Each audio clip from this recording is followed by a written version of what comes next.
Okay, good morning, everybody. It's 9 o'clock, so I think we should get started. And if anybody comes in, I'll let them in. You might hear a little beep. My name's Lisa Poff. I'm here with Jolly Pearsall, and we will be your RID IIC room hosts today. Welcome to Quaranteaching, Tips and Tricks for Educating Students Who are Deaf and Hard of Hearing Remotely. Today's session will be recorded, and it will be shared through the Past Projects YouTube channel in a few weeks. We're also live captioning it. Out of respect for other attendees, we do hope that you will keep yourself muted and your video off. If you have a question, please type it in the chat box. We're the only ones that will be able to see your questions, the hosts, but we will share those with the presenter at the end of the session. In order to earn RID or IIC CEUs, you'll be getting a beginning and ending code for this session. The beginning code is e-learning. And I will put that in the chat box here in a moment. And right now I would like to turn it over to our presenter, Sarah Kiefer. Thanks, Lisa. Good morning, everybody. Bright and early on a Monday. I'm going to go ahead and start here. I'm going to share my screen. I did put the presentation link there in the chat. So if you guys want to go there, you can catch it there. There we go. Please, somebody pop on and let me know if for whatever reason my audio cuts out. That would be wonderful. As we all know, this is our new norm, right? Okay. Go ahead and present. I see a lot of you are in there. Great to see familiar faces. I hope you guys are all having a great summer so far. All right, so my link right there, you can see, so it is bit.ly/quaranteaching.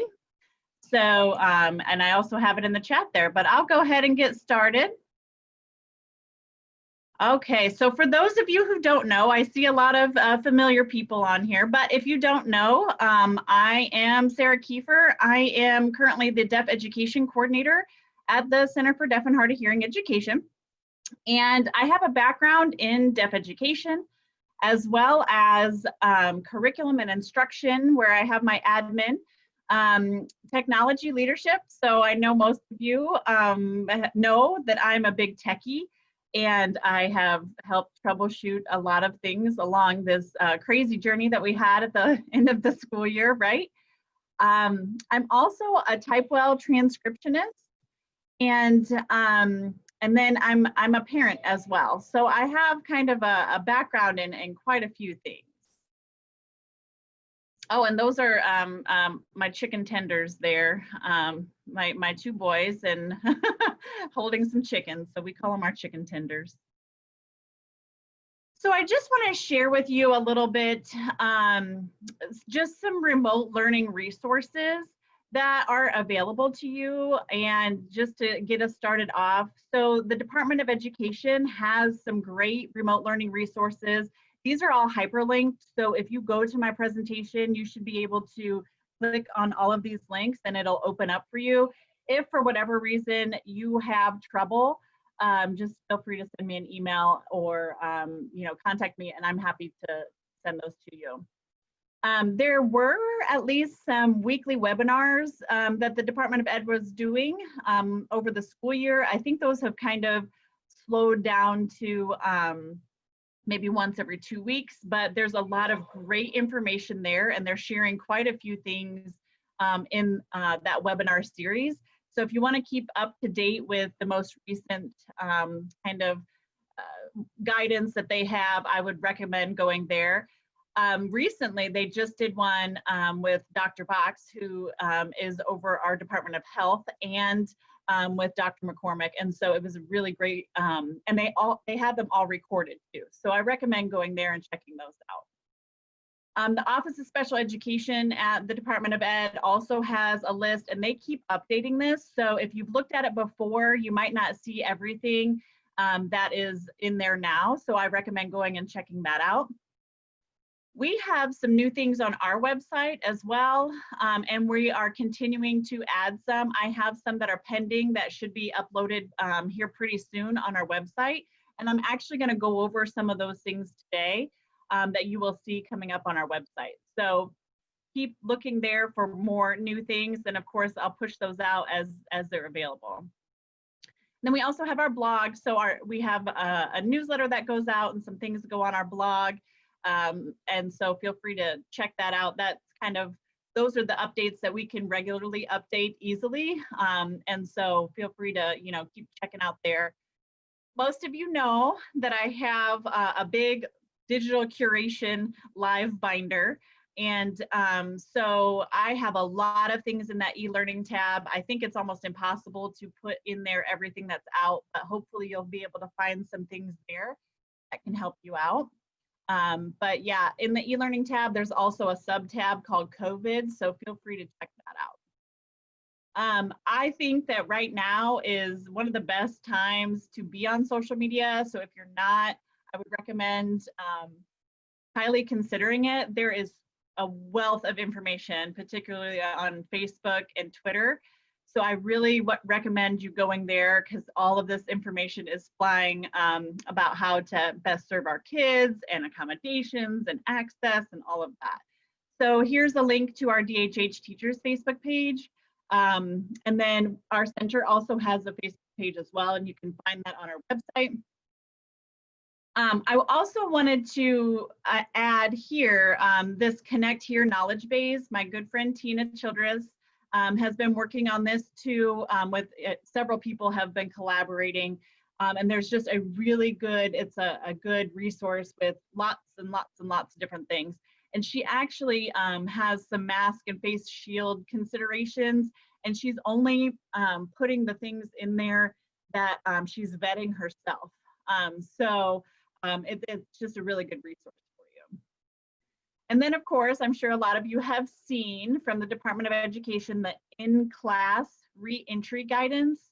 And so that should be updated regularly as well. So take a look at that. But there's all the considerations and all of the guidance that the Department of Ed is giving for how we're going to re-enter to school in the fall. It seems like there are kind of three options. One is more virtual only. One is a little bit of a hybrid of the two, and the other is kind of back in person. We recognize that a lot of kids out there will need to be in a hybrid or in a virtual setting only, based off of a lot of different reasons. And so it's really important to make sure that we're planning for all of those and that we know for our students' sake kind of what those needs are in each. So I'm going to kind of go over some of those things today. But then of course, this isn't it, right? Once we get into the fall and how this is all going to work, I'm sure it's all going to change. So feel free to continue to contact me if you've got questions. All right, so I am going to go ahead and start here. So one of the guiding or the guidance documents that we're creating are guiding questions. And these questions are good for now, they're good for later, they're good for just in general to help guide some of those conversations, IEP conversations, and just in general. So if you have kids who are on a 504, it will also help to guide some of that information there. So if you look here, hopefully it's not too blurry. This is a screenshot. These will be available on our website as well. But if you look at the instructional format, right? So let's talk about that for each student. What is the instructional format? Will it be one-on-one? Will it be a group setting? Will it be, what's it going to look like? And then what video conference platforms are being used? I think that makes a big difference on how you're going to really approach, their learning. How are services going to be provided? And I think not only so as we were considering remote altogether, how those services are going to be provided, but I also see because of some of the guidance now where they're talking about limiting the number of, visitors or travel in between buildings, that I think it's really important to take a look at that and think about how will service be provided and what what guidance do you have from your school district? So what does that look like? And so these are just some guiding questions to get you thinking on all the special education services, but then any services that are available for kids who have a 504. What technology apps or websites or devices will be used? And then how will our students who are deaf and hard of hearing access that? And so I think it's really important to have a list of apps or a list of websites, or to know those devices and be able to kind of troubleshoot some of that. Do they have a HAT system, hearing assistive technology? If they do, you know, do you know how to connect it? Does the student know how to connect it? Does the general education teacher know how to connect it? Is there somebody else who needs to learn how to do that? Are there listening checks that are done on a daily basis, which should always happen? But I think if we're doing some things remotely, are those listening checks still happening? And they could access their learning a little bit differently based on the situation. Are they at home? Are they using home technology? Are they at school using school technology? So really all of those things need to be considered. Oh, sorry, I clicked there and I wasn't ready to go yet. So also, what about staff and families, right? Do they, if you're at home, how's your internet speed? How's my internet speed? Am I glitchy, right? I think that happens with everybody. I think in order to access like a Zoom platform or, you know, even any of them really that are on video, you have to have the internet speed and the bandwidth to be able to do that. So, you know, this is a really quick internet speed test, but not just for families. I think staff needs to make sure that they can access this as well if they're doing things online. And then what training needs to take place? So if we are using an interpreter, if we are using a HAT system, does the family know how to connect? Does the staff who's working with that child know how to connect? Given some of the parameters that we're putting in place to limit contact, is there one go-to person and then just a backup? And if so, do they have the training that's needed to be able to troubleshoot and to get a kid connected so that they have good access? Okay, so this is, so we have, it's a 2-pager.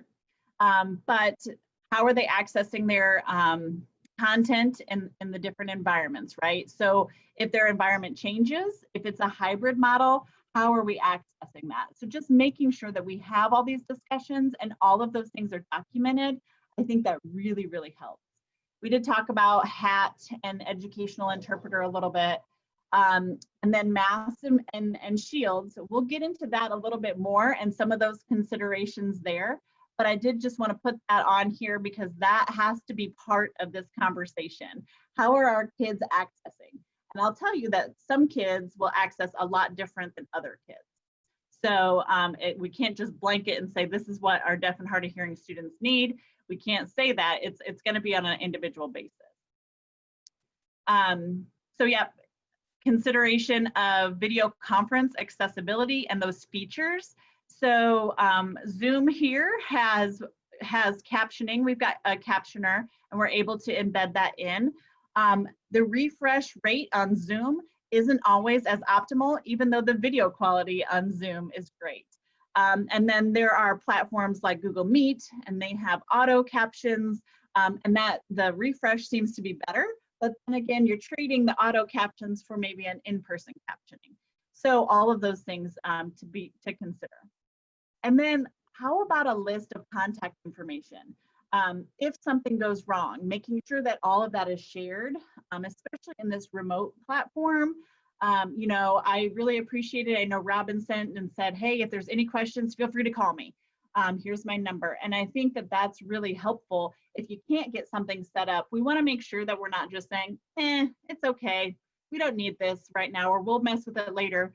And then the kid not have access. So making sure some of those troubleshooting things are put into place. And then I will also go over, we just recently updated our considerations of special factors. Many of you have seen that has come out and it is on our website. And I will be going over that here shortly. One of the most important things I think we can do is functional performance observations. That's kind of what I like to call them. Typically, you've probably heard them referred to as functional listening evaluations or FLEs, or functional listening assessments. But really, it's not just listening. And it's sometimes when you say functional listening evaluation, people kind of jump on, oh, it's an evaluation and I need to, submit, or we need to talk about that at a case conference. It has to be approved, and we're on an evaluation timeline. That's really not the case here with functional performance observations. It's really more, how does that kid access that setting? And it's not just one and done. It's kind of all the time, and it'll morph. So as we enter into school, I think it's really important to think about, how are they accessing, right? How are they accessing with their computer? How are they accessing with the school computer? How are they accessing in the given situation that they're in? This is important as well. So when we're actually in normal session, brick and mortar, how do they access in the gym? If they have gym class, how do they access in music class or in the library? All of those things need to be considered. I know sometimes kids will have a sound-filled system, which I can talk about the pros and cons to sound-filled system with students who have personal devices. I won't talk about that right now. Contact me if this is a situation, but maybe they have a sound-filled system in their classroom. Okay, but they're not in their classroom 100% of the day. So do all of those classes have a sound-filled system? So all of those really kind of need to be considered on how they access all of those environments. And that data will drive their services and accommodation needs. And I can't say it enough. I think that sometimes our profession isn't as respected because we don't have all the data. And this data is something that will really help. It will help educate people of how students are accessing their environment. And it will also help drive kind of what kind of accommodations they need and what they need to be taught on how they should be accessing their environment. So it's really, really, really helpful to do these observations. First and foremost, I think it's very important to check with the child's managing audiologist, especially if they have personal devices, or if they have recommended hearing assistive technology like FM systems or DM systems. So really it's important to check with them as far as how are they going to connect to the computer. It's great because we have some of that connectivity. We've got Bluetooth connectivity now. Maybe that's all they need. Maybe they have a streamer at home. Okay, that's wonderful. And they're going to connect that way. But then let's talk about at school. How are they accessing at school, or how are they accessing, using different devices at school, or maybe there's no device. And so all of these things are really important to make sure we have a full picture. So let's talk about captioning and CART. If we're using some platforms, maybe you can't see the teacher's face. Maybe we have a mask on, right? So does that child need CART? Or Typewell or CPrint.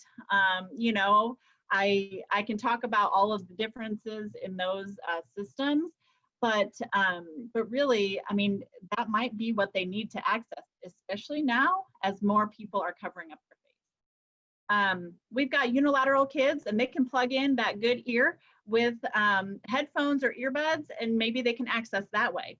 Or maybe we can route all of that information over, that audio information over to one side. Speech reading is huge. So does your student require speech reading cues? Do they not require speech reading cues? And what does that data look like? Do you know that information? And if you do, then that will really help as you're planning things going forward. It will also help you be able to advocate for maybe any kind of systemic accommodations that are needed.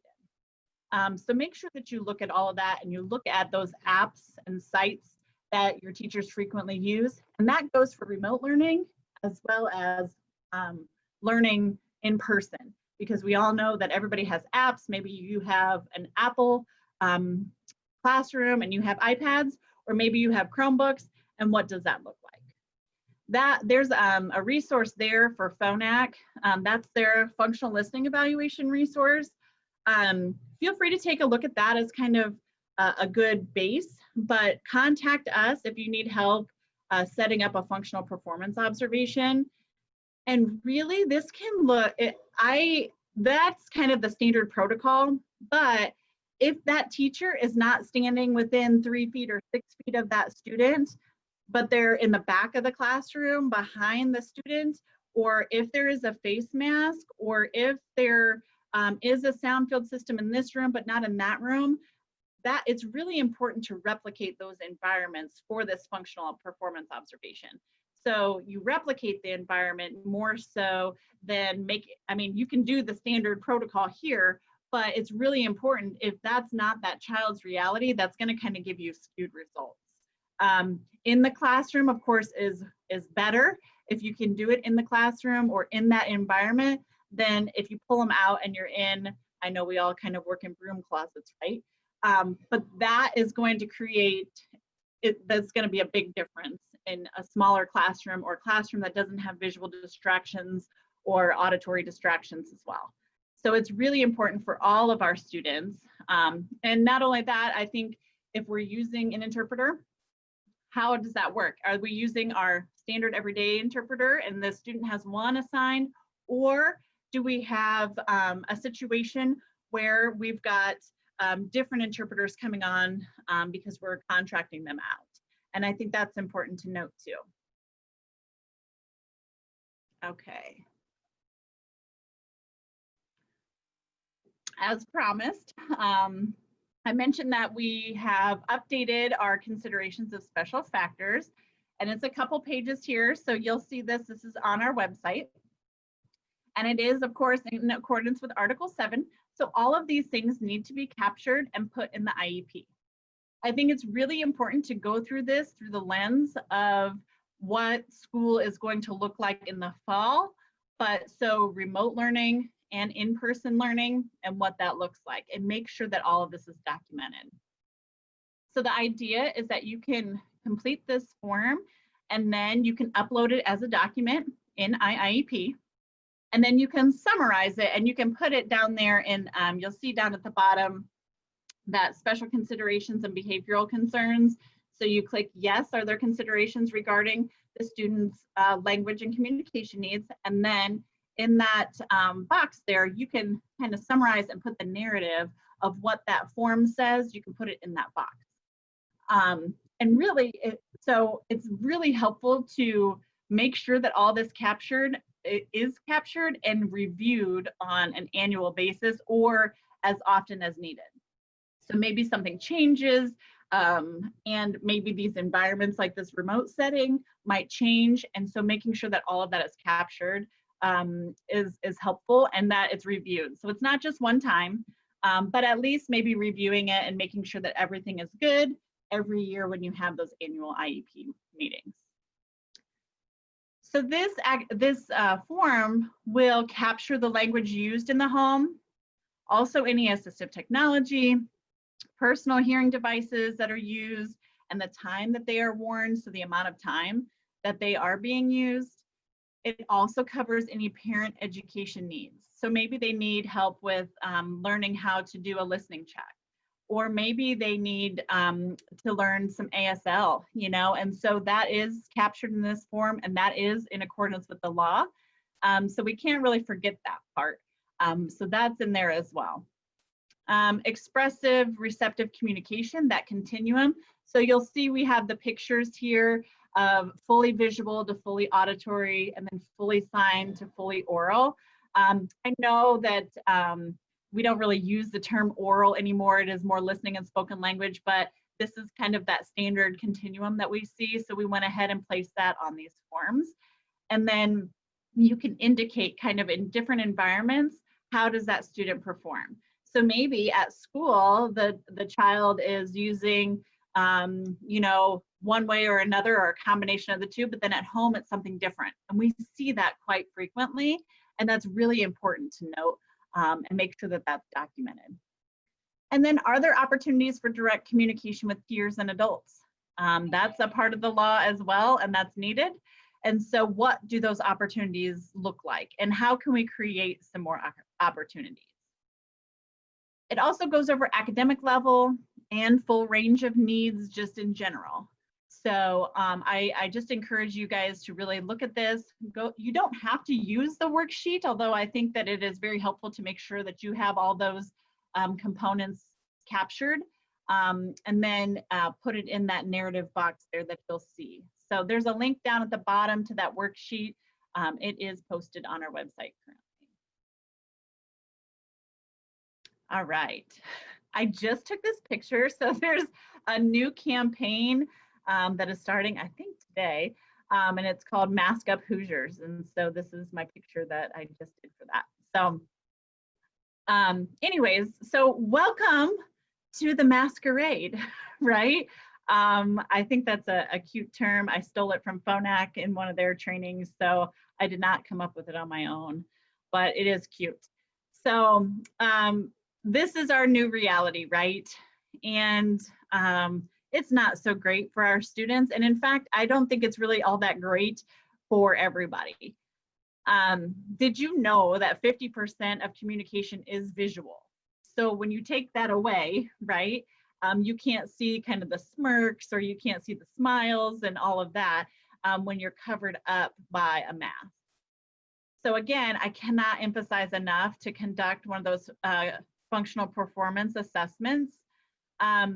I don't know if you know, but a lot of the research says that there's more of you lose those high frequencies when you're wearing a mask. So I think really focusing on some of those high frequency sounds and words that have more high frequency sounds in them, that will really help out. I think maybe even like the Iowa medial consonant test would be a really good one, just because you can kind of isolate some of those higher frequency just to see how our kids are performing. But so not only I think are they problematic, you know, for individuals who are speaking and using listening and spoken language, but also it takes away any of those hints that kids might get from facial cues. And so I have pointed out a couple of times, and I think it's helpful to note that masks in and of themselves are a great demonstration of mild hearing levels, right? Or maybe more of a higher frequency hearing loss. So I think it's helpful, you know, to just kind of point that out to staff, to administration. You know, have you gone anywhere? I can tell you I have. Have you gone anywhere and you weren't able to understand the person who was talking to you because they had a face mask on? It dampens that sound a lot. And so I think it's really important to kind of point that out, like as mature users of language, have we struggled with having a face mask? I have to see people's faces, otherwise I have no idea what you're saying. I am a true lip reader. If I go to a restaurant and there's a flower in the middle of the table, I have to move it aside because I have to see your face.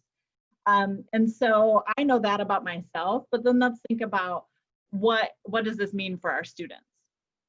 So Oticon, and I don't know, I think I see some of you who participated in that presentation, but they did a PPE research on kind of how our kids would be able to access with various PPE. So they looked at homemade, and then the N95, and then just the regular kind of medical grade mask and a face shield.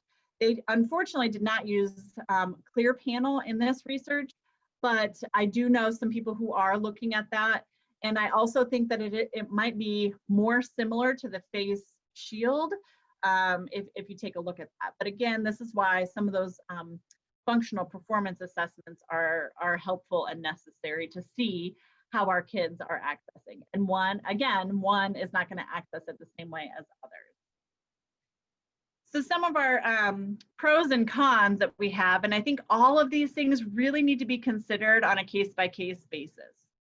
We know that, like I said before, that speech is dampened when you have a regular, or really anything over your face, your speech can't get through. And so that's something to consider. Also visibility, right? So if you're covered up completely, as you know, you can't see. If you have a clear panel, you're able to see a little bit more. I've talked to some people and they think that those clear panels are great. I have talked to other people and they say that it is more of a distraction than anything. So that's something to consider. Also light reflection. And I don't know if you saw on my, it took me several takes to take this picture here. And you can see that the light is reflecting off of that clear panel. So, I mean, a teacher is not going to stand perfectly straight all day long. And so just making sure that that's considered in general, right? How does that kid access, even though there might be light reflecting off of their face and off of a clear panel mask? The same goes for the shield as well. What does it look like when they're wearing a shield? And is there reflection going on there? So that is something that you're going to need to talk about and really look at, and don't always make these decisions for the kids, right? See what works the best for them. So there's also breathability, of course.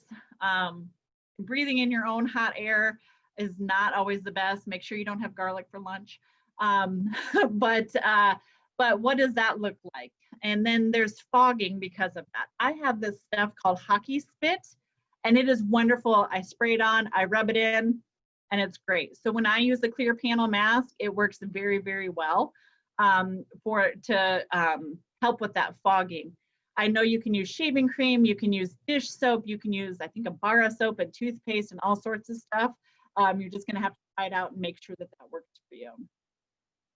Cost is another factor. I know schools are looking into this right now. Are they gonna get masks for everybody? What does that look like? So we talk about, you know, kind of the disposable masks that we throw away and we continually buy new, or are we looking at maybe something like a face shield that can be sanitized? And so it might cost more money up front, but in the long run, it might be more cheap. It'll be cheaper, maybe. I don't know. I mean, of course, that's up to your schools to determine. But, you know, I think that if you can reuse it, obviously that helps, you know, with that cost factor. Just one thing to note, if kids are wearing hearing devices, there's been a lot of reports of, you know, you put them on and that behind the ear comes flopping off. So just make sure that there is a check. So if kids are in the classroom and they're putting them on, or maybe they take them off for lunch and they put them back on themselves, just making sure that when they're off and on, it's an automatic, we're checking to make sure that they're there. Because we definitely don't want to be losing those things, right? And then too, I think, especially for our younger kids, as we embark on a new school year, maybe the teachers aren't as familiar and the kids have only seen them covered up. I saw, this is so cute, somebody said, take pictures of familiar people in masks so that they would be used to it. I think a lot of our kids are, but when you walk into a building and maybe everybody has a mask, that can be kind of scary. So maybe having a superhero that has a mask, or a stuffed animal, maybe their stuffed animal that has a mask. I think that that's really great. And then also, if you are wearing a mask and you're covered up at all, I think it's helpful to take a picture of yourself smiling and being welcoming, and then maybe have a picture of yourself on your shirt or on your door or something like that, just so that way they can see what you look like without a mask, and that's a little less scary. So make sure that you consider all of these things per child, and that they're noted in a child's IEP or a 504 plan, and to say that those 504 plans might need to be updated based on our new environment too.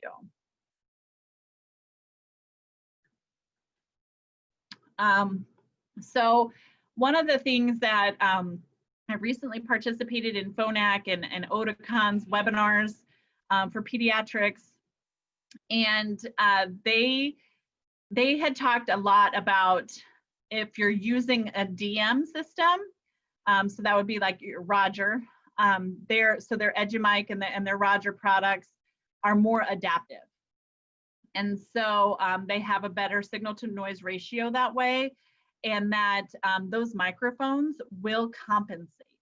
And so that was really helpful to know. And so Oticon did that research, but that was really helpful to know too, that it will kind of overcome that dampening of the speech if you have those microphones. And the nice thing too is that you didn't have to necessarily have that boom mic or try to finagle it underneath a mask, because they both noted that their regular kind of mic on a lanyard would compensate, and it would overcome some of that, or the majority of the dampening, and that our kids would have access. So they also talked about they did some tests, and like 65% of the virus could be caught on a foam boom mic. And so I think that that needs to be considered too. And that, what are you going to do cleaning wise? Are you going to have multiple microphones available? They did stress, obviously making sure that you have a cleaning protocol in place, but then you might want to consider purchasing additional lanyards or mics if more adults will be using it. Just so that way everybody keeps their own, and then you don't have to share germs or sanitize, because I feel like every time if you take one of those lanyards and you sanitize and sanitize, they're going to start falling apart. So regardless of whether or not you're buying a new lanyard for everybody, I would say that it might be helpful to get a new lanyard or several lanyards as backups if you're sanitizing. And then they both really stressed that you think about loss damage insurance. If those devices are going home, right, on a regular basis, like if you're doing a hybrid and they have to take them home to access their education that way, or if you have them being cleaned on a regular basis at school, it might be helpful to consider purchasing loss or damage in insurance. Sorry, I can't talk. So this here, you will see this on our website as well. It's our considerations for masks and shields. There's a lot of great resources that are here. I think it's really important to know that that masks and the way that we have our masks and our shields, those are essentially considered an auxiliary aid. And so per ADA, we have to meet that effective communication guidelines or requirements. And so just making sure that our kids can access communication or their learning effectively, that's really important. And so there's some great informational resources here. Also where you can go to purchase some shields and masks, and that list is growing all of the time. I kind of took some of the ones that are tried and true, and I know that you can purchase. There's a ton of stuff on Etsy, but you know, sometimes if stock goes away or something, I didn't put some of those resources here. But then of course you can make your own, and I know people have been seeing these all over the place too. So the Department of Education has altered face mask guidance. They asked me for some links and I sent them on their way. And so we kind of collaborated a little bit with that document. And then that document is there in that link if you want to click on that. And then our face mask and shields guidance is here, and it's also on our website. This is one that's on there. All right. So we talked a little bit about captions and subtitles. Again,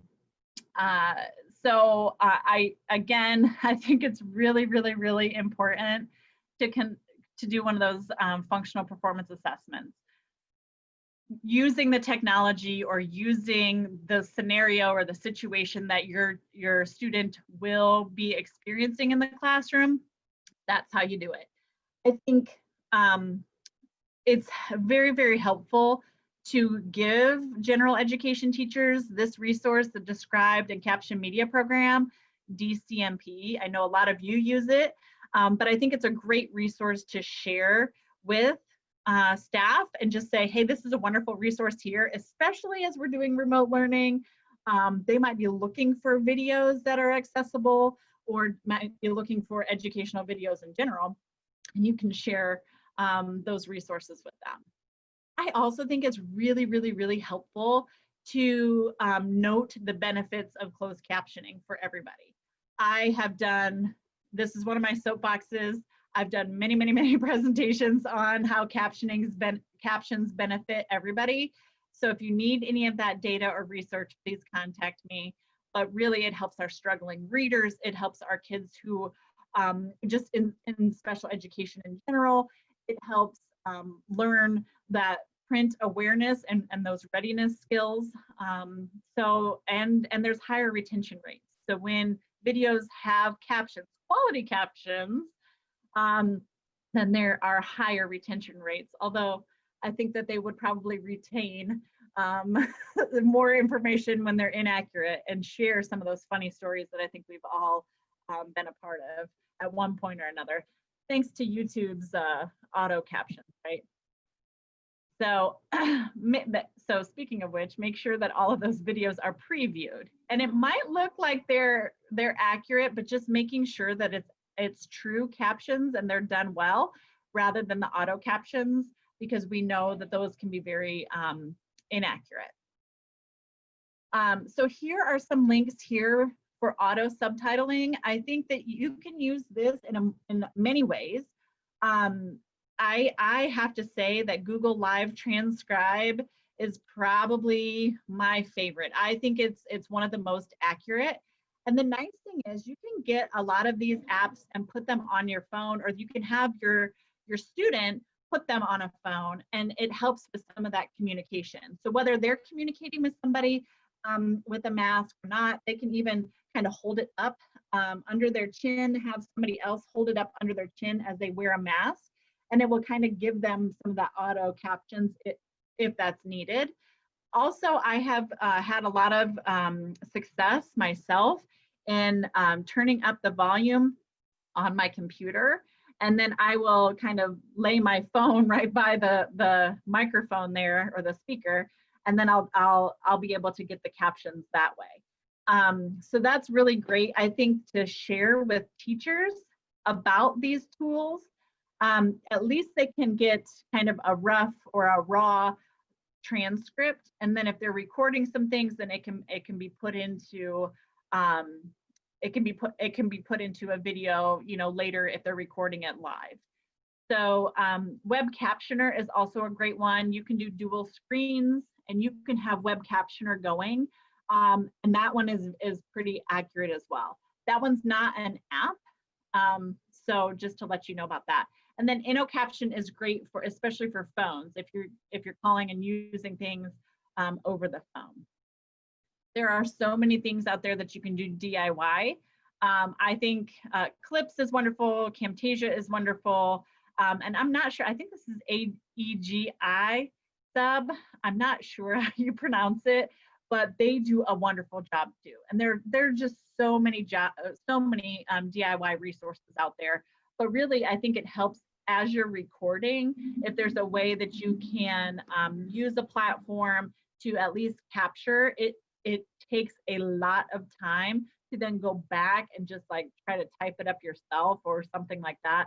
So the more you can get that kind of proactively, the better. And then of course, integrating a lot of that into those videos. And then for interpretation even, right? I think dually, for teachers, if they're creating their own videos, it's helpful for our students to be able to see their face. And then it's also helpful for our students who have interpreters, obviously, to be able to see the interpreter on that same screen. When they have to look away at something else or have to kind of split their attention, it makes it harder to follow, especially if you're describing things on the screen, and then you have to look elsewhere for information and come back. You might miss something or a step that's going along the screen. So these are some great tools. Some of them, the free version, you get up to like 5 minutes. You can obviously pay to have more and have more integrations, but those all have free options there. So I really encourage you to take a look at that and what works for you.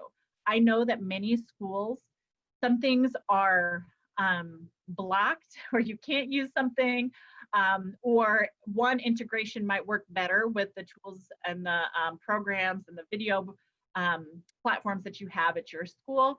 So that's the thing. I think there are millions of options, and I think that's what made the end of last year so difficult, is that you have this video platform, you need to do this, you're using this learning management system, so it needs to all integrate with that, and there's just the combinations of what you can do are endless. I kind of wish it would just be like, everybody's using this, this is how you make it accessible, but there's just a lot of finagling that I think that we have to do. And people are going to either look to you as experts, or they might not make things accessible. So I think the more that we can talk about how to make things accessible will really help.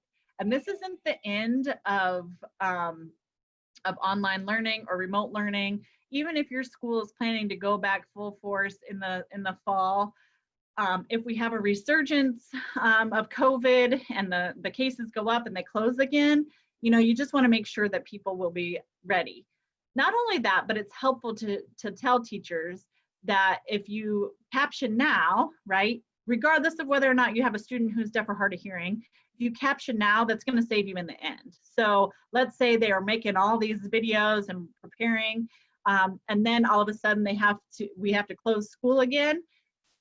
They don't want to be caught scrambling trying to make these things all accessible. So I think really it's helpful if we can do it as we go.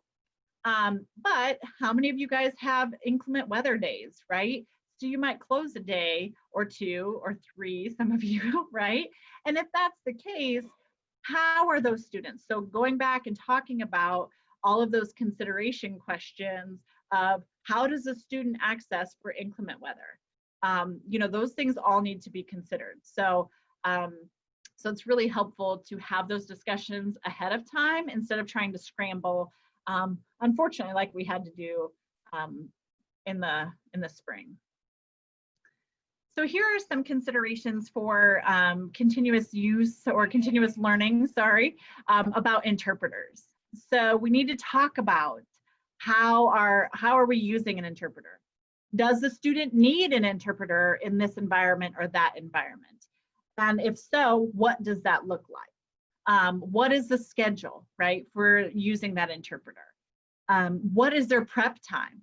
Interpreters need to have prep time. I can't talk about that enough, but they need to be able to review material. They need to be given material to review. I know the other day I was on a webinar with the National Deaf Center, and I mentioned my live binder.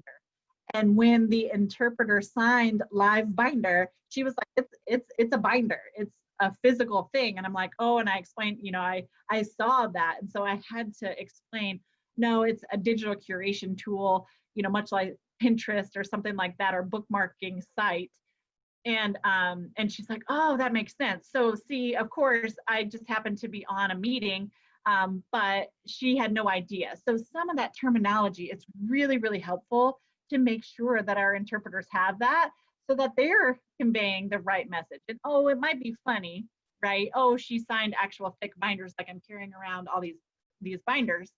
That's funny, but it's not funny to the student, right? They didn't get that information same as everybody else. So making sure that they have time to prep. And so this goes for, even last year when the beginning of the school year started and COVID wasn't even a thing, when is their prep time? And then especially now, when is their prep time? And then how are we promoting that student's independence, as necessary as it is, based on their readiness, based on how old they are, but how are we promoting more of that student independence and how they can access interpreters in the future? And then what does it look like for field trips and extracurricular activities? So let's say we're back to status quo. What does that look like? Extracurricular, I know that has been kind of a sticky wicket for a while because sometimes those interpreters that are assigned to the student, they're with them all day long, and maybe they're not available after school hours. So what does that look like? How will that child receive access? And again, there's no blanket statement. It has to be on an individual basis. So will they have an agency come and provide interpretation, or will they have another interpreter or multiple interpreters, maybe from your school district, that will come and take turns? And what does that look like? I think that's really important to make sure that all of those things are considered now, instead of when that parent says, oh, hey, just so let you know, Johnny made the basketball team. Okay, now I need an interpreter. And then none of that forethought has occurred, and so we don't have a plan. So then talking about tutoring and expansion, that expansion of learning, right? I think right now, if there was a live session, so for example, just like this, if this was a classroom and here I am talking, and I have a wonderful interpreter here interpreting for me.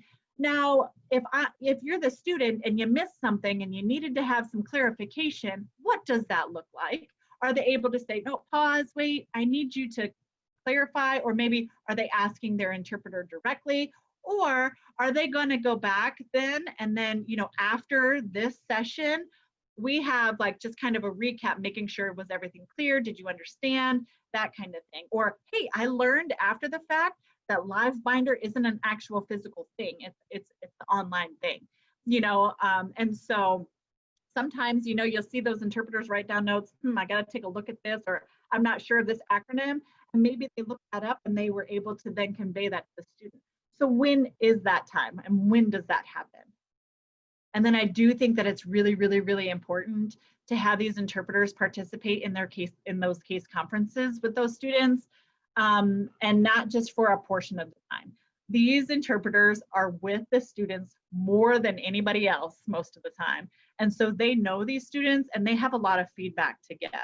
So how will that regular feedback be gathered and shared with the case conference committee in order to make those plans for that student going forward? And then what happens when they have a substitute teacher, right? How do we convey to the teacher that, hey, there's an interpreter here, right? What does that look like? Is there forethought again on how that happens?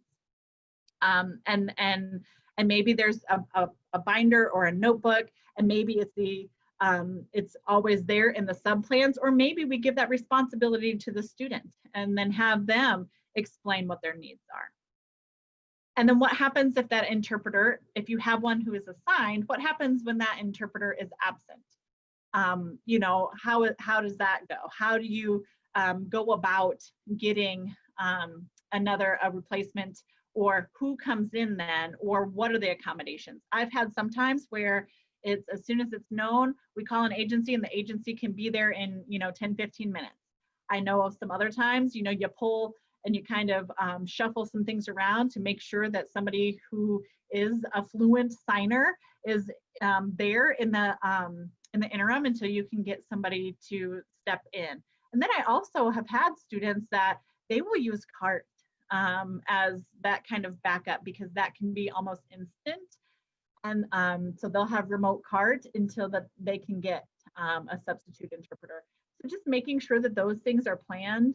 I know sometimes it is difficult for some districts to get some of those things put together at the last minute, because there's just such a shortage of quality interpreters out there. But just making sure that there's a plan and that's decided upon before the day that it happens. Okay, let me take my time here. Okay. So this is another wonderful tool that Laura Leffler, our accommodations specialist, put together. So this is really helpful if you want to share these documents. They are on our website as well. So there's tips for kind of two purposes here. One is kind of just when you're working with an interpreter in a remote platform, what do you need to consider? And then the other one is like tips for the interpreters themselves. So it talks about teaming, right? How do you do that, especially in a virtual platform? I can tell you, I have seen lots of different things that have happened for teaming. And so how does that happen? How does somebody work with you, especially if you have a longer meeting like this one today? How do you have those breaks maybe? Or how do you pause and say, oh, it's time to switch interpreters? How does that happen? Also, your signing space, right?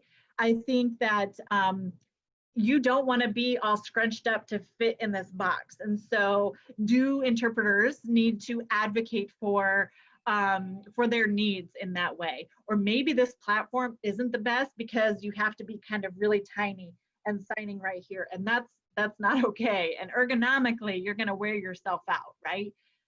So there's some really great tips there.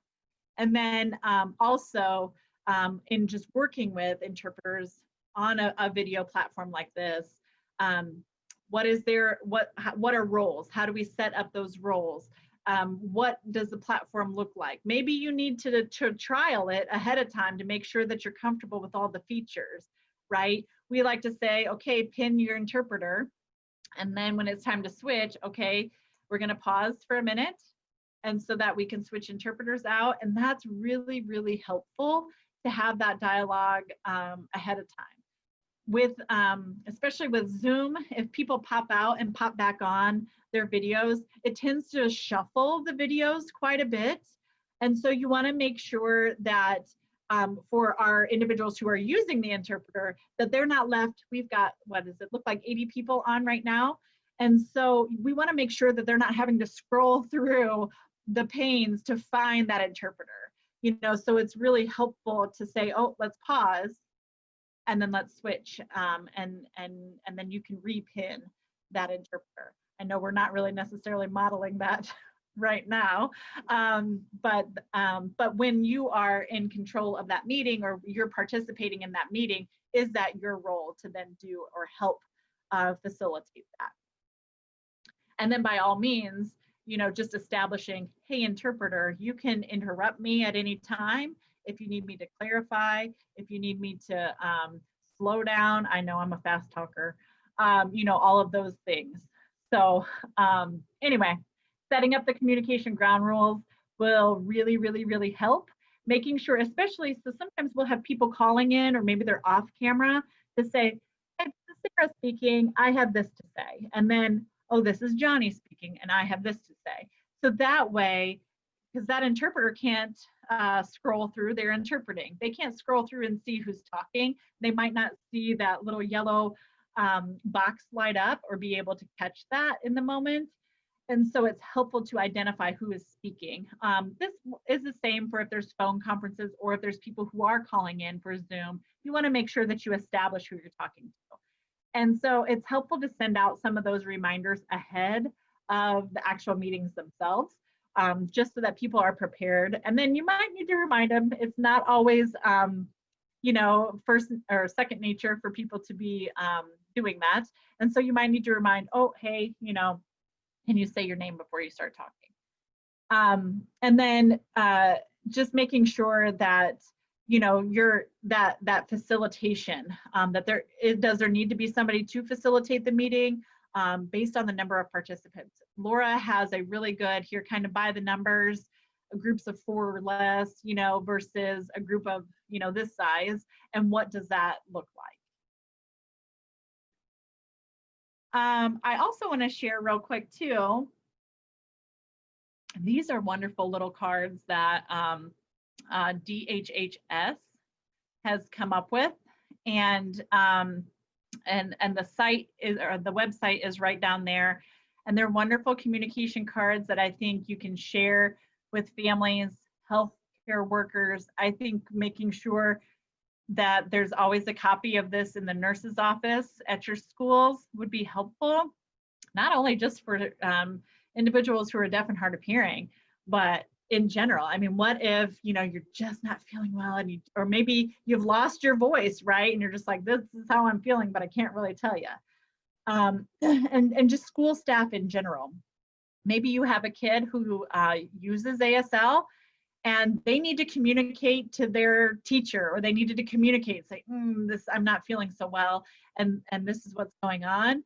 And so they can point. And I think that you can review these communication cards with your students ahead of time and show them, what does this mean? Or even as they're experiencing, oh, I got a sore throat, you know, and then point to that picture that you have a sore throat. This is this picture, because that might help in the community later too.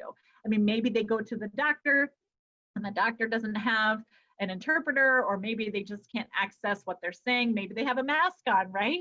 And if they do, how do they convey that these are the things that's kind of happening? So I really think that these communication cards have a lot of purposes that you can use them for.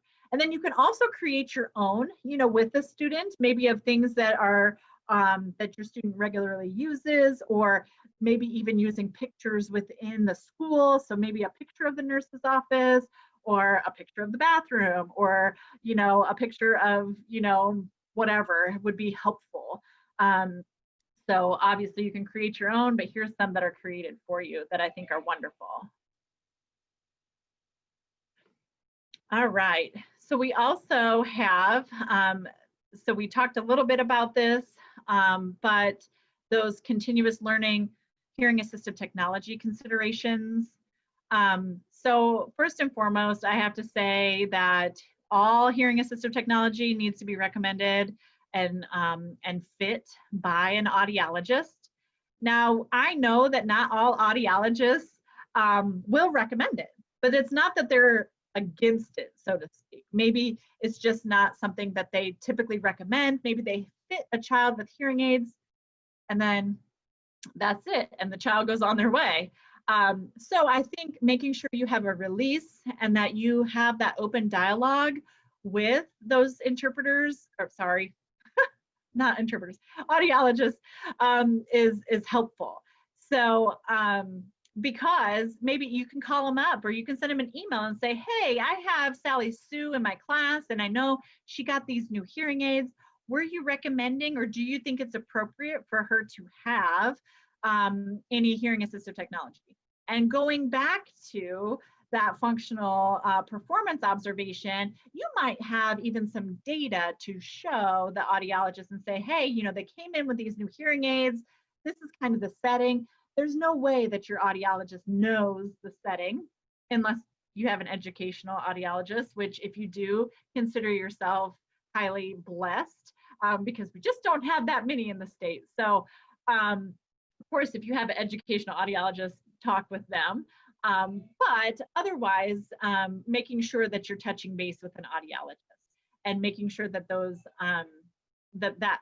any sort of recommendations, and it might just be, if you have a unilateral kid, maybe they need mono versus stereo headphones or something like that. So I think it's really important too. Sometimes audiologists will think about connectivity, or they'll think about accessing the classroom, right?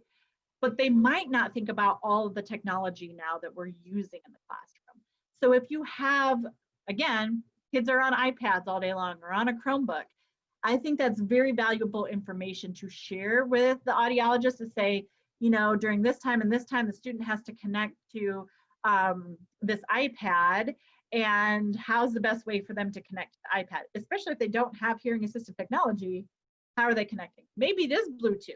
And then again, do that functional performance observation to see how they're accessing, and make sure you have that data. That's really helpful to come back and tell the audiologist too. It's helpful just to know if they do have hearing assistive technology, where is it? I don't know how many calls we got when school started to close, and they're like, we have no idea where our child's FM or DM system is in the classroom, but we need it now at home. And how do we tell the maintenance or custodial person who's kind of in charge of letting people in and out to get important things? How do we tell them where to find it? So I think it's helpful to have it documented, probably in that IEP, that this is where we're planning on keeping this technology. So maybe it's in the nurse's office, maybe it's in the first period class, maybe it's in their homeroom, maybe it's in the gen ed classroom for the day, maybe it's with the speech language pathologist, but making sure that more than just one person knows is helpful. And then who's responsible if we have inclement weather, if we close down? Who's responsible to make sure that that technology makes its way to the student? Is it necessary though, right? So maybe going back and forth or going to at-home learning or remote learning, maybe they don't need it because they have something at home that works perfectly for them.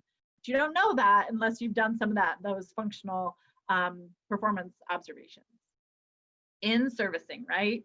So now that maybe they need it for just schoolwork only. Are those people who are going to be working with the child, do they know that? Have they been in service? And then what happens if that child needs to take it home or go to an extracurricular after school?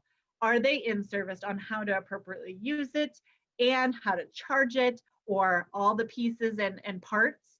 Are they being transported? We want to make sure that we don't forget or lose something, right? It's helpful to take a picture of all of the things together and say, these are the 5 things, or these are the components that need to go back and forth, and this is what it looks like. Who's doing listening checks, right? So even in a remote setting, we should still be doing listening checks to make sure, but then also in person, who's doing those daily listening checks, and is there a backup? And then who does that troubleshooting?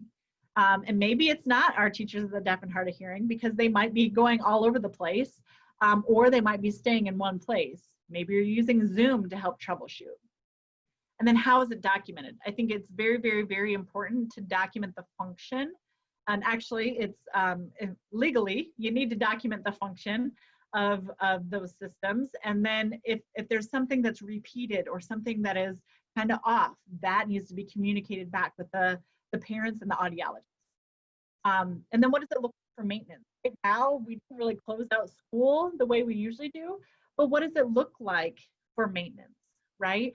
Are they going to be sent in for summer maintenance or not? Those decisions need to be made. And then again, just with the school-sponsored activities, how will those things be transported? And let's talk about that before the time comes that we need to. And then inventory updates, right?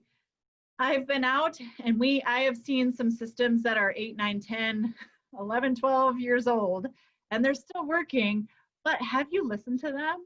Have you done a functional performance observation? Are they most appropriate? As you guys, I'm sure you're aware, when you get a new cell phone, it connects differently, like with your car or with your Bluetooth earbuds or whatever. It connects a little bit differently, right? And so tell me, how many of you have like a flip phone and you're able to connect it to your AirPods? That doesn't happen, right? So as the hearing technology, the personal devices, those advance, we need to make sure that we have compatible systems. And so again, looping in your audiologist to make sure that that's the most appropriate. Or I do know several schools that do regular refreshes. And so they're kind of on a system where this year, we'll get 5 new, and next year we'll get 5 new, and next year we'll get 5 new. So that way they don't all die at once, because some of those that might not have been charged at all or might still be on the charger right now since March. Are they going to survive when we come back in the fall? That's something to look into, right? So we don't want to get hit with a huge, oh my goodness, we have to replace all of our inventory. So I think it's helpful to kind of have that rolling inventory to the extent possible. And there are pieces that you can, just make sure that you always have on hand. And then if you do refresh your technology, you can have those other pieces as backup if something, were to go wrong, as long as they're still appropriate, of course, and they work with that child's newer, maybe technology. So our lovely audiology team here made these lovely at-home tips and tricks. And so please, please, please look at those. I think that this is helpful regardless.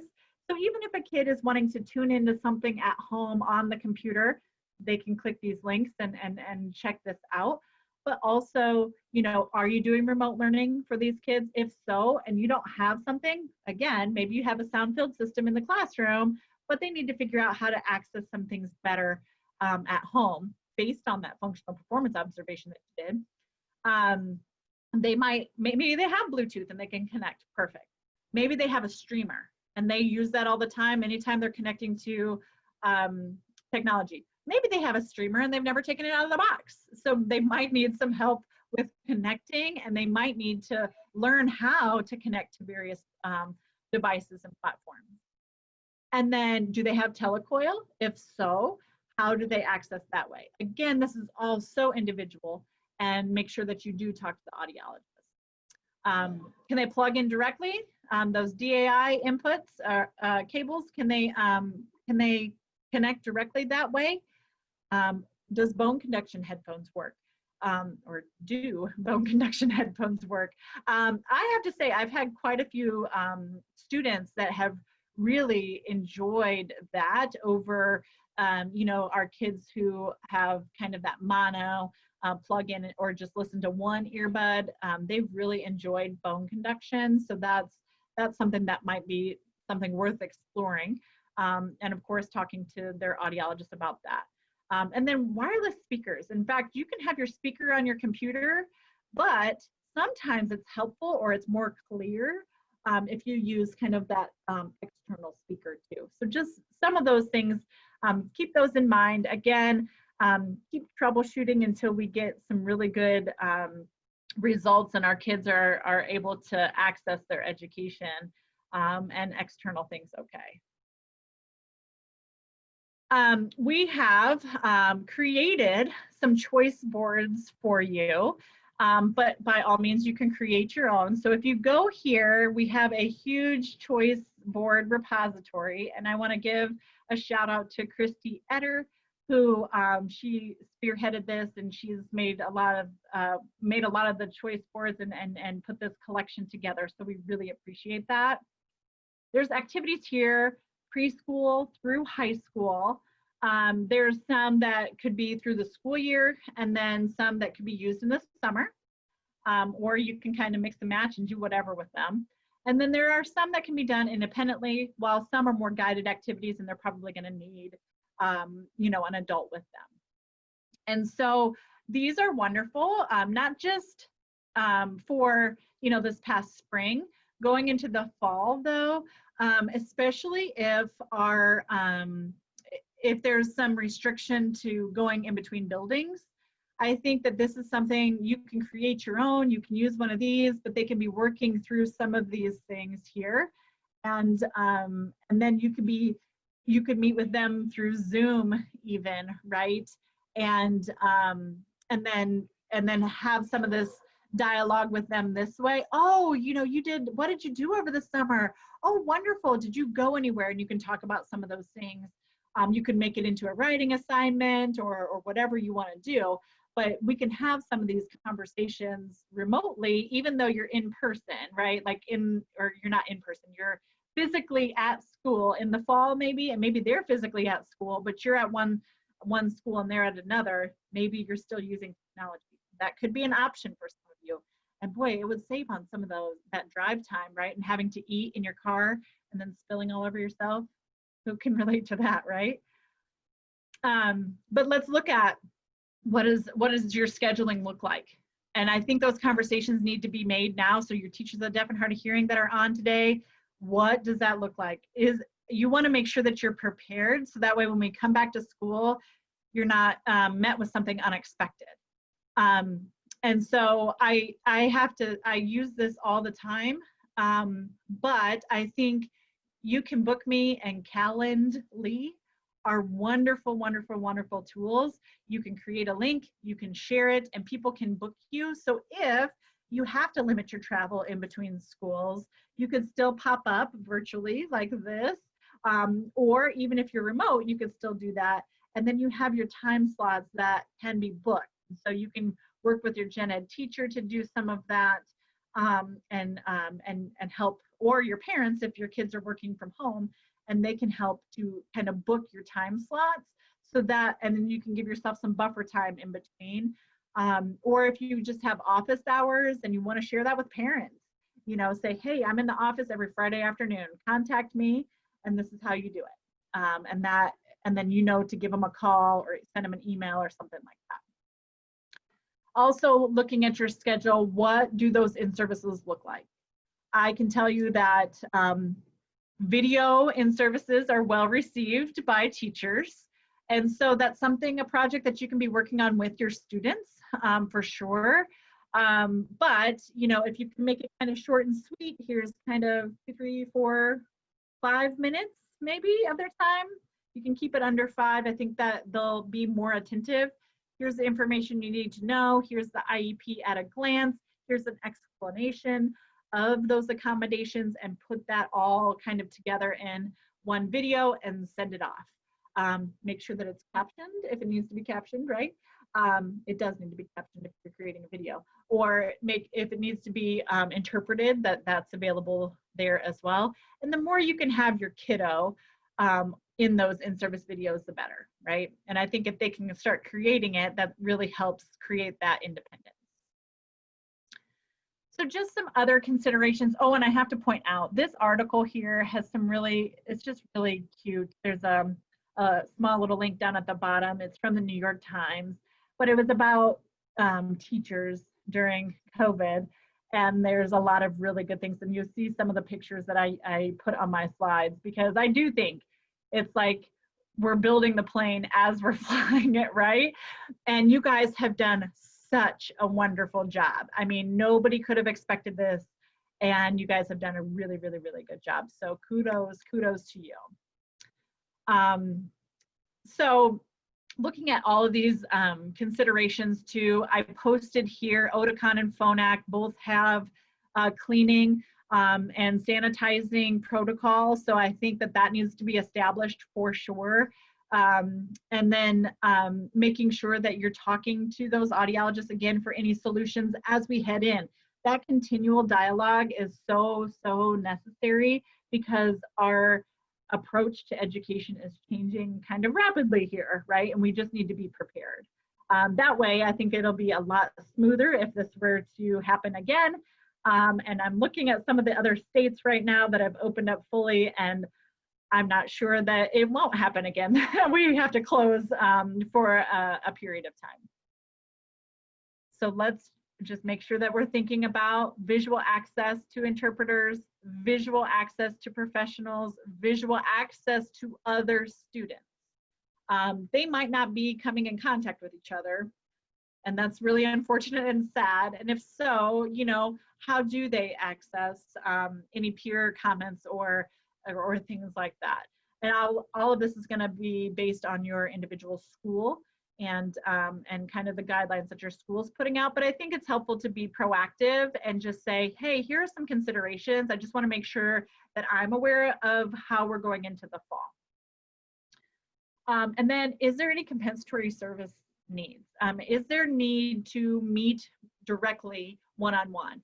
There's been a lot of research or a lot of discussion out there about how students, especially those who are deaf and hard of hearing, because of lack of access, they have not been able to access their education since March. And so will they be able to catch up as their same age peers? There's a lot of research saying that given the same environment, our students tend to not catch up as quickly globally. I'm not speaking for every child, but does that need to be considered? If we get into the new school year and we find out that, wow, they are really struggling to catch up, do we need to provide additional service? And I think that needs to be on a talking point as we're going through, because that could definitely be a real thing. And a lot of it is because of, did they have access at home? We know that a lot of our students go home and really there's not a whole lot of people talking to them. And then we have, on the other side of that, we've got parents who are so involved that they are, you know, constantly making sure that their kids have access. So we want to just make sure that they have had the same learning opportunities as their same age peers. And then I just want to point out too, our annual language assessments. So per our new law, HEA 1484, or IDEAL, which is, you know, has to do with those language assessments on an annual basis. I think that's going to be crucial, especially now, to make sure our kids have such good compensatory skills sometimes that they'll fool you if you weren't monitoring their progression going on. So I think that's really, really helpful to make sure that they are not falling backwards in one area or more, and that having that Swiss cheese effect. So we are actually presenting on IDEAL and what that means and how to implement that this afternoon. So, so if you guys want to tune into that or watch it later, that would be a great one. And then obviously making sure that you're having that discussion now too about, you know, we need to really be doing these annual language assessments, especially because we might have kids who have dropped or have fallen backwards. And we need to be able to identify any of those gaps to catch them up quickly. Then I always like to point out, we've got a couple of the EARNs on right now, but our IRN, our Indiana Resource Network, I have the privilege of working with a lot of these entities, you know, to provide technical assistance to schools and to families and just in general. And so we always like to put it out there that these are our fellow EARNs here, and should be able to, on the PowerPoint or on the slides, you should be able to click all of those if you need any additional resources or information from any of those. And so this is also in that cute little article there. So I just want to say thank you, teachers. Thank you, interpreters. Thank you, all the other professionals and parents, and because really those parents had to become teachers. So you're teachers too, right? So just thank you. Thank you to audiologists that are on, because I know we've got some. Thank you for any speech language pathologists, any school psychologists, any OTs or PTs, any of those school professionals. If I missed you, I'm sorry, but you guys have done such wonderful work, and I just really appreciate everything you've done. And I know the beginning of the school year is it could be a little bit bumpy, but you guys are on it, and I know that we're going to get through it. So with that, I think we've got a few minutes here for questions. And here's the survey, the evaluation survey. You can take, you can do the little QR code there. And here's all of my contact information. And let me know if you guys have any questions. I'm gonna pull up. Sarah? Yeah. I did have one question pop up in the chat box. They said they were wondering how the use of a clear tabletop barrier shield compared with the clear face mask, especially as it related to speech language therapy and access. Again, your speech is going to be dampened. However, if you are using maybe even a sound filled system in the room, or if you're using a DM system that goes directly to that kid's hearing devices, that should overcome a lot of that. So that's helpful. It's not going to be a great scenario, but the only other thing I would consider is lighting, and is it too much of a distraction? I think if it's a fixed object though, either, I think maybe even the kid could move around potentially. Again, none of it's ideal, but I think it's, you know, some of those things you can talk about at least, and make sure that you're thinking about those things. So hopefully that answers your question. Oh, I see here too, where can you buy the mask with the clear panel? If you go back to my, the mask and shield slide, there's a whole bunch of links there that you can go there and look there. There's a ton of stuff online too. I know a wonderful sweet girl in Illinois who's making a whole bunch of them, and she's been doing such a great job.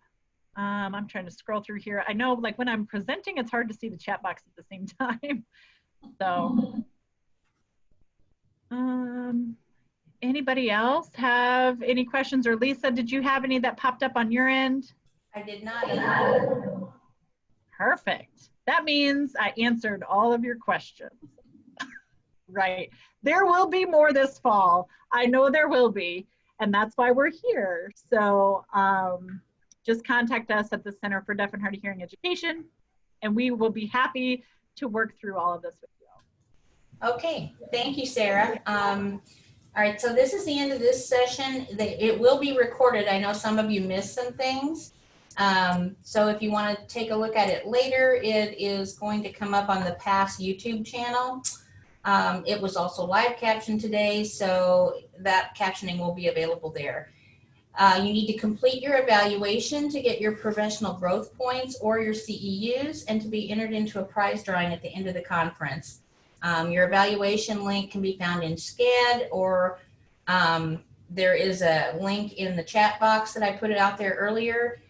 Your end code for this session is technology.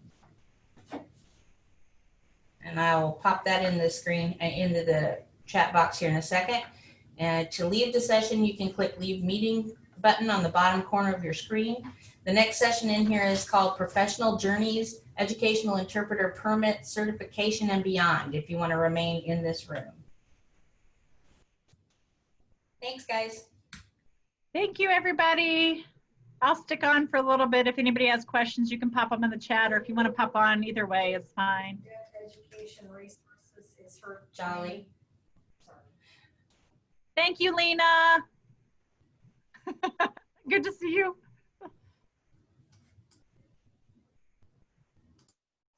Good to see you too. I was muted, sorry. Hopefully I didn't talk too fast, but you know, that's my MO. I'm used to you. I know. That's probably why you're assigned, right? Bless you. Well, this wasn't supposed to be interpreted, and last minute somebody said, so I jumped in. I thought I didn't see you at first, and then I saw you kind of pop up, but I had you over to the side. So I'm like, oh, maybe she was there all along and I just missed it. So, okay. Of course, you're troubleshooting and putting out fires too, right? That's the way my life goes. I know. And thank you, Lena, for jumping in. No problem. Thank you. Oh, there it is. Yeah. Tracy. Hi, Tracy.